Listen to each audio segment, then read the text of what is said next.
So today we're going to be talking about how to defer taxes through benefit plans. Benefit plans are built with different scenarios in mind, and there's more than just one kind of benefit plan. The one that you are probably the most familiar with is a 401k. And while it's a fine plan, it's not the only one available to you. More to the point, a 401k is called a defined contribution plan. It's a type of defined contribution plan. It opens the door to other benefit plans. And today we'll learn the real value of these benefit plans is through the tax savings, not through the magical investments or anything like that, but through the tax savings. So I have a client and they are against 401ks. Cannot for the life of me understand why. We've talked about it a bit and they just have bad taste in their mouth about 401ks. So just got to take it for what it is. So what we've been discussing with them instead of a 401k is a profit sharing plan. And a profit sharing plan, what it'll let you do is at the end of the year, so let's say we're done with 2022. So it'll allow us to decide in 2023 based on profits, how much do we save for everybody? So in this particular person's case, they've had some really good years the last 3 years, and they foresee having another good year this year and kind of going forward. But there is some level of concern of, well, I don't want to have to match and save and do all this stuff in the 401ks. There's probably some more back there that I don't quite understand yet. But suffice to say, I've asked them, okay, if you're profitable, are you good with writing off money?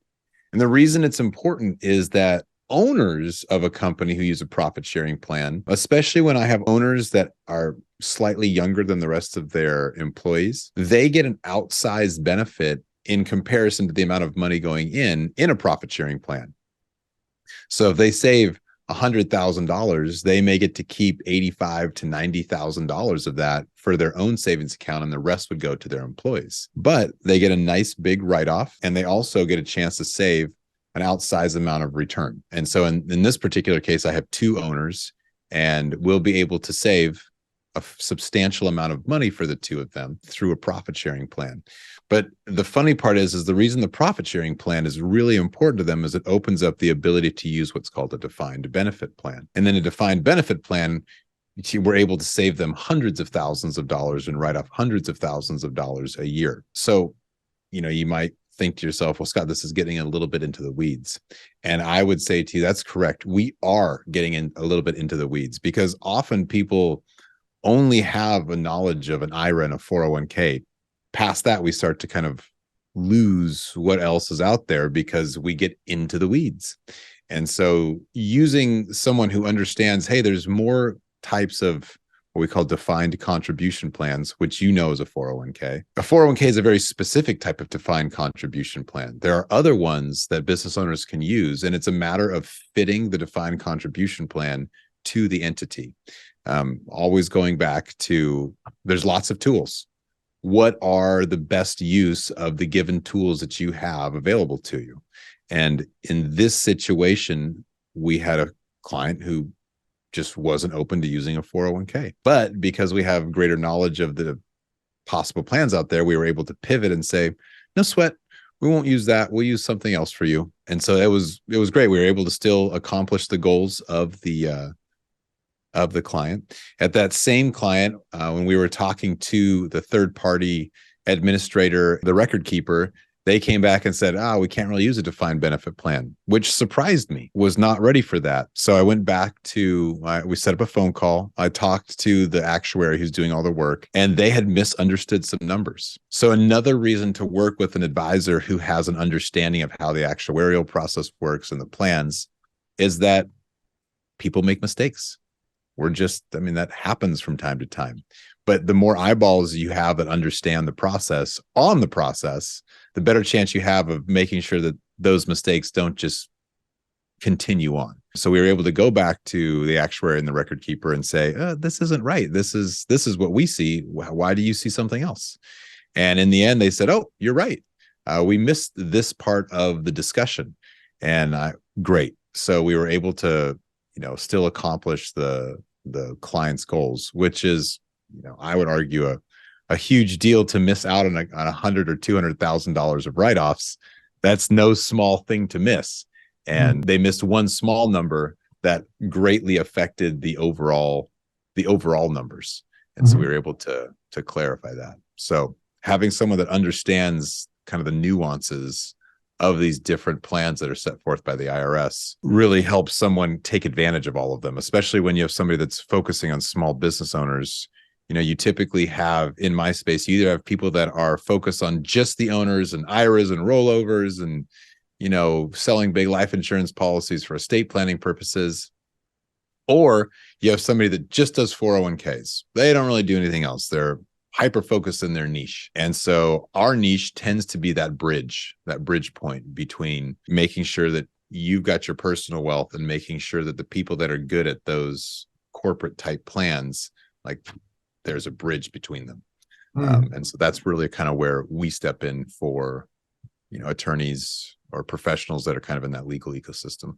And that sounds definitely like something that when you choose a financial advisor, that you would want to kind of take that into account.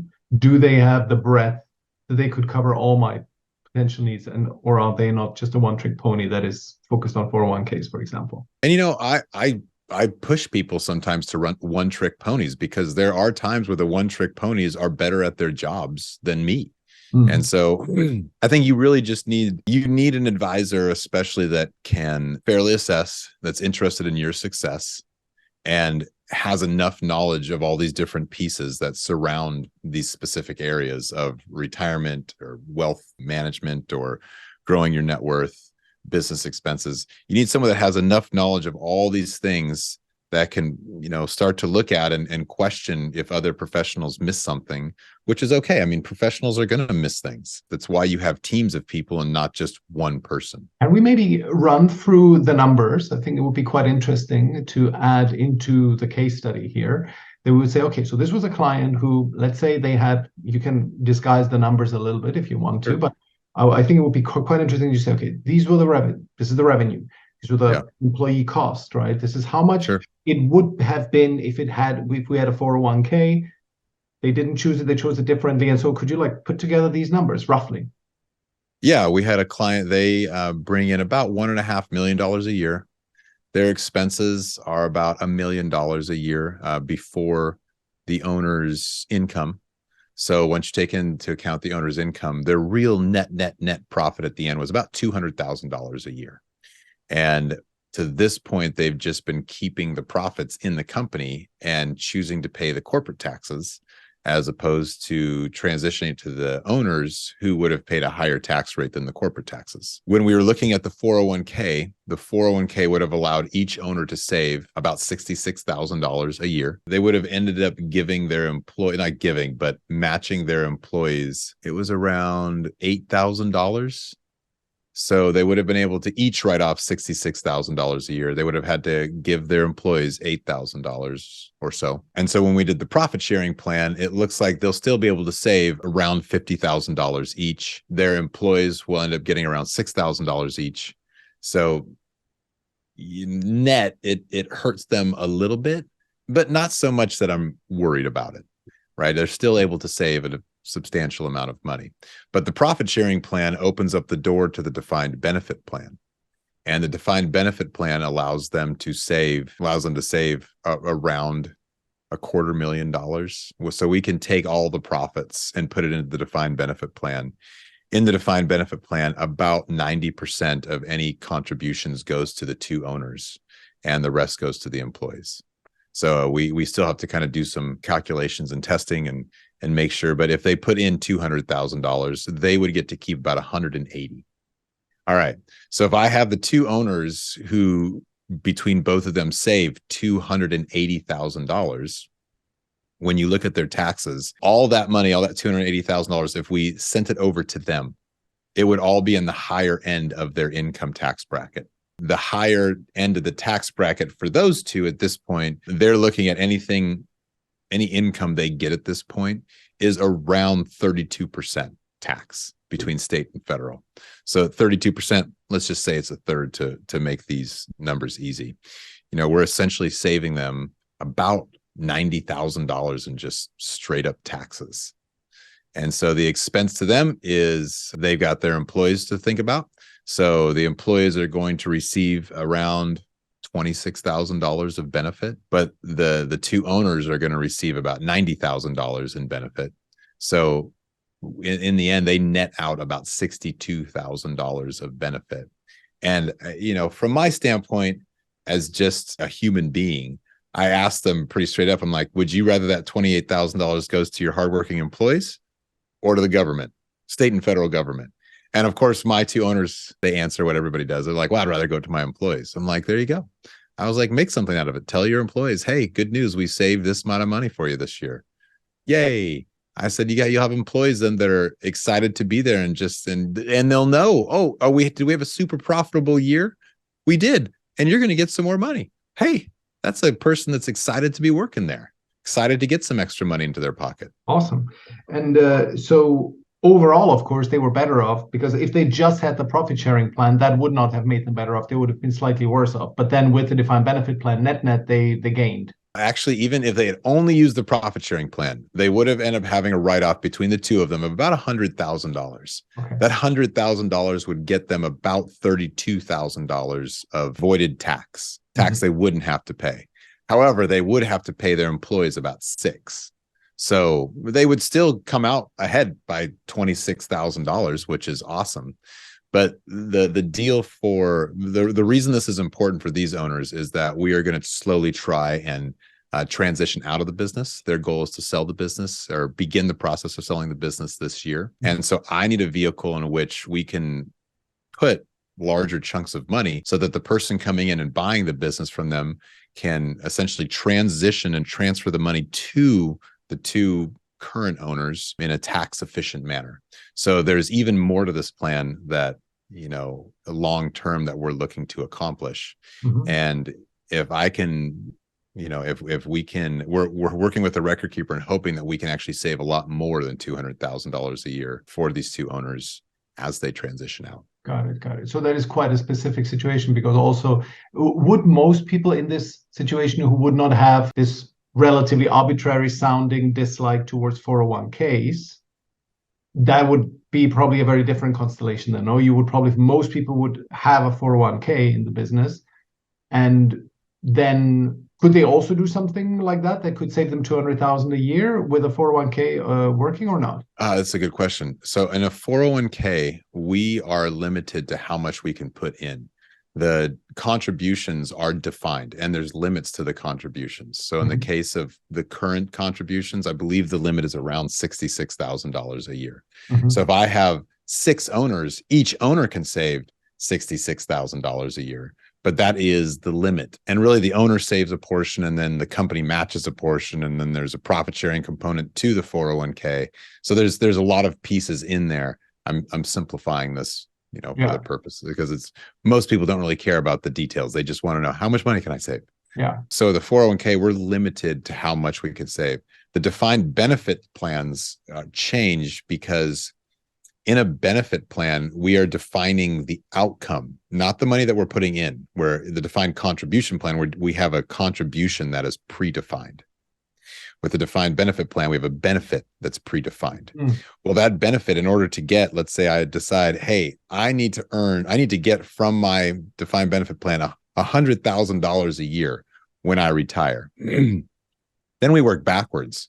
We have to say, okay, what's the rate of return we're getting? What is, how old are they? How quickly can they get money in? And so defined benefit plan works backwards. And then we start saying, okay, if we know that this is our goal out in the future, then we know that we can save this amount of money and blah, blah, blah, blah, blah. So, but what it allows is, sometimes you have people that can save, $500,000 in a given year, or they can save a greater amount of money in a given year. So this is particularly useful to people that get into their 50s and own a business. If you're still, like me, I'm in my mid 40s, owning a defined benefit plan. If I had $500,000 of profit in a given year, it wouldn't be a huge benefit to me. And then compound that with the fact that my employees are all in their mid 30s, so they're not that far from my age. We start to lose some of the, if I'm looking to just save the money for me, then we start to lose some of the allure of the defined benefit plan. So what's the takeaway for somebody listening to this when, let's say they have a law firm, they're curious about how they should structure their, how would you call this? What's the umbrella term here? How they should structure their benefit plans, right? Yeah, how they should Yeah. structure their benefit plans. Okay, great. And so what is the takeaway? The closer to retirement you get, the more you should be looking at defined benefit plans rather than defined contribution plans. Would you say that is an accurate diagnosis? Yeah, I would say if you have a profitable business and you're struggling at times with taxes, it's time to start looking past just the traditional 401k. So if you are looking, hey, to transition your practice, if you're looking at, I'm super profitable and need to do something, and you are very late 40s, early 50s or older, this is the time to start looking at this. If you're 49 and it's not quite time, well, it's time to look and figure out, what does this look like if I start using this next year? Because this is going to start to become a very valuable tool to anyone who's got a profitable business that is struggling with taxes. It's something that's overlooked, mostly because there's not a lot of people that deal with these strategies. Mm-hmm. Okay. And so that'd be the other part. If you're listening to this, great. You found someone that this is their life. We work with you specifically and understand the tools that you need to successfully either retire or achieve your financial goals. People ask, they're like, well, Scott, I can go get real estate. I can go get this. I can go get that. And I always have to tell them, like, the real benefit, look, the returns are great. Investing is a good idea. But the real benefit is the ability to defer the tax. That's what everyone forgets, because over time, as you continue to own assets, right, taxes are constantly due. Even if you own real estate, yeah, you get to depreciate, you get to do all these things. But if you actually have a profitable piece of real estate, you have to pay taxes on rent. And you may get to defer it going down the line and 1031s and whatnot. But at some point, taxes do get paid on real estate. And I have real estate investors that they have tax bills, even with all the depreciation and all the special things we can do with real estate. At the end of the day, the nice part about these defined benefit plans is there's no tax consequence for the money in the plans. So if I own real estate and I just decide to sell it and take all my profit off the table, okay, you get all the money stays there. You get to defer. There's real power in deferral of taxes, which I hate when people, it's something that doesn't get talked about a lot, but the real power of these plans is the constant deferral of the tax. And some people say, well, Scott, but the deferral ends when I get to 70. And I tell them, like, look, for a small portion of the money in there, yeah, you got to take out your 3% or you got to take out your 4% or whatever it is in your particular year for your RMDs. However, the rest of the money stays in there and the rest of the money gets deferred tax. And if people are worried about their kids having to pay the tax, that's something we can address with them. And there are solutions for that as well, which we won't go into right now.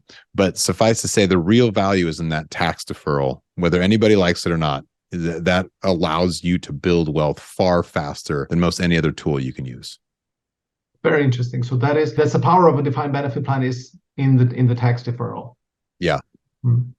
Okay. Yeah, but absolutely. doesn't that mean that you have to basically not enjoy your money, right? Obviously, because you will then, if you just have to keep the money inside the company, you cannot use it, you cannot spend it on a vacation, you cannot spend it on a nice restaurant. So that is effectively you have to be penny pinching up until you're 70, and then you can enjoy it.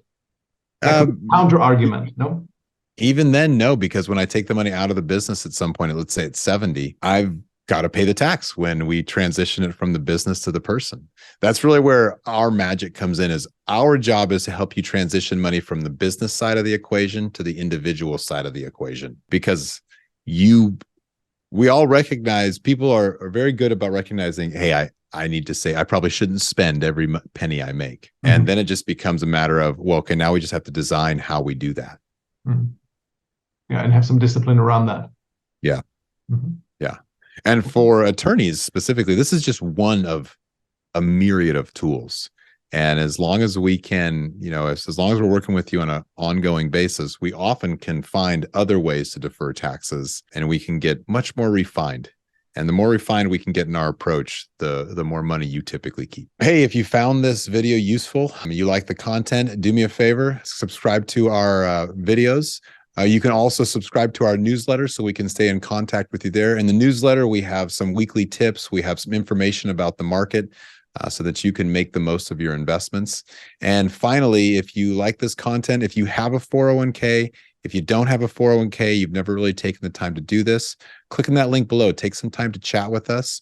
Regardless of where your situation is, we can either give you a second opinion or we can give you a fresh look at tools that you may not have thought of yet.